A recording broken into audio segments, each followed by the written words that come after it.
यह संवाद उस समय का है जब महाभारत युद्ध समाप्त हो गया था। दुर्योधन, दुशासन और सभी कौरव पुत्रों की मृत्यु हो चुकी थी। धृतराष्ट्र अपने कक्ष में अकेले बैठे आंसू बहा रहे थे। तभी उनके कानों में एक परिचित ध्वनि आई, प्रणाम भ्राताश्री। धृतराष्ट्र उस परिचित ध्वनि को सुनकर कहते हैं, आओ विदुर, तब के गए हुए अब आए हो। यहाँ धृतराष्ट्र उस प्रसंग की बात कर रहे हैं जब उन्होंने विदुर को हस्तिनापुर से जाने का आदेश दे दिया था। क्या तुम अपने भ्राताश्री का आंसुओं से भरा ये मुखमंडल देखने आए हो? तुम तो निश्चय ही शोक प्रकट करने आए होगे विदुर।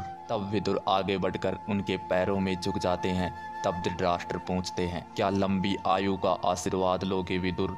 तब विदुर कहते हैं, नहीं ज्येष्ठ भ्राताश्री। तब धृतराष्ट्र कहते हैं, तो शोक प्रकट करो और जल्दी से चले जाओ और मुझे मेरे आंसुओं के साथ अकेला छोड़कर चले जाओ विदुर। तब धृतराष्ट्र रोते हुए कहते हैं, मेरा पुत्र दुर्योधन वीर गति को प्राप्त हुआ है। हमें पता है विदुर, गदा युद्ध में भीम ने उसकी जंगा तोड़ी है। तब विदुर उन्हें सांत्वना देते हुए समझाते हैं और धृतराष्ट्र आगे कहते हैं, हे विदुर, क्या तुम शोक भी प्रकट नहीं करोगे? तब विदुर कहते हैं, हे महाराज, क्या हमारी राजनीति इस योग्य थी कि उस पर शोक प्रकट किया जाए? तब धृतराष्ट्र कहते हैं, मेरा पुत्र दुर्योधन राजनीति नहीं था, मेरा पुत्र दुशासन राजनीति नहीं था, अन्य गांधारी नंदन राजनीति नहीं थे, वो मेरे पुत्र थे। तब विदुर आगे कहते हैं, हाँ वो आपके पुत्र थे, किंतु वो आपकी राजनीति की जोसर पर गोटियों की भांति जिए। वो आगे बढ़े और पिटकर पिशाच से पीछे हट गए। ये ना भूलिए भ्राताश्री कि ये दाव आपने ही लगाया था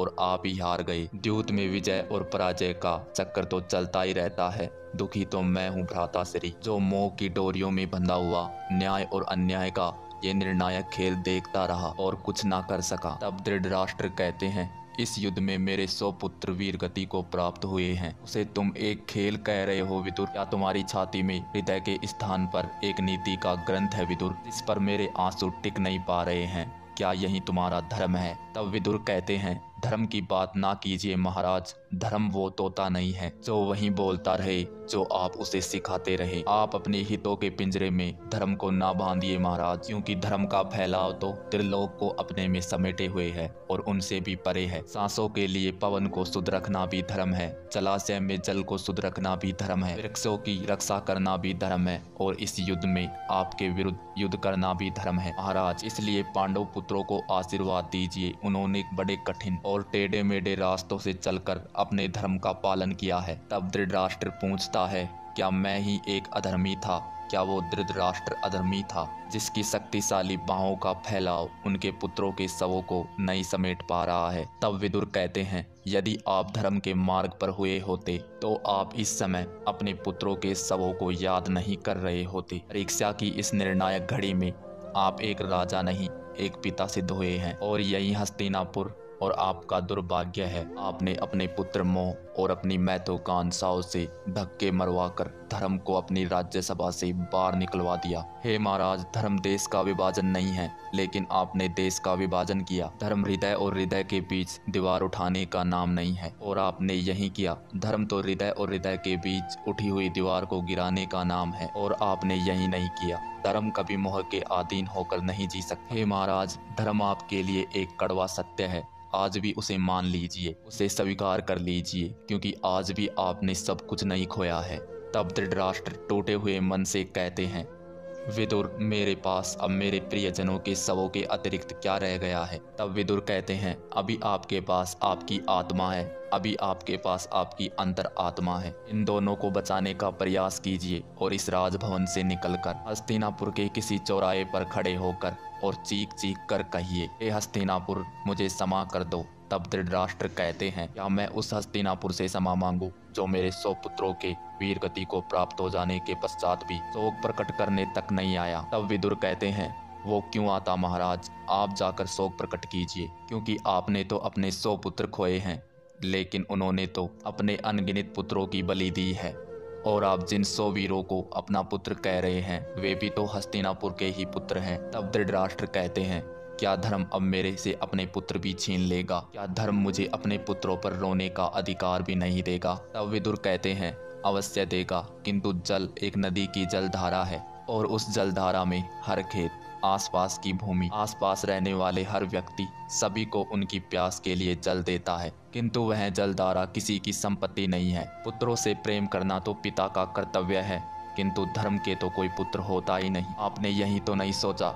आपने अपने महत्वाकांक्षा का अंगार दुर्योधन की हथेली पर रखकर कहा, पुत्र यह अंगार नहीं चंद्रमा है, और वो अपने चाहने वाले पिता की बात क्यों नहीं मानता? हे महाराज, आपने उसकी हथेली पर इतने अंगार रखे कि उनकी हथेली अंगार बन गई और उसी अंगार ने उसे भस्म कर दिया। हे महाराज, वह आपकी महत्वाकांक्षा ही थी जो उसे खींचती हुई कुरुक्षेत्र तक ले गई, और इसलिए महाराज, इस युद्ध के लिए इतिहास आपको सदैव उत्तरदायी ठहराएगा। आप वो अतीत हैं जिसने भविष्य का मार्ग रोकने के लिए आपने अपने पुत्रों के शवों की दीवार खड़ी कर दी। तब धृतराष्ट्र टूटे मन से कहते हैं, तुम बात तो सदैव की बात ही कड़वी बोल रहे हो, किंतु तुम्हारे स्वर आंसुओं से भीगे हुए क्यों लग रहे हैं? तब विदुर कहते हैं, ऐसा इसलिए महाराज क्योंकि मैं रो रहा हूँ। तब विदुर धृतराष्ट्र से कहते हैं, मेरी आपसे एक विनती है।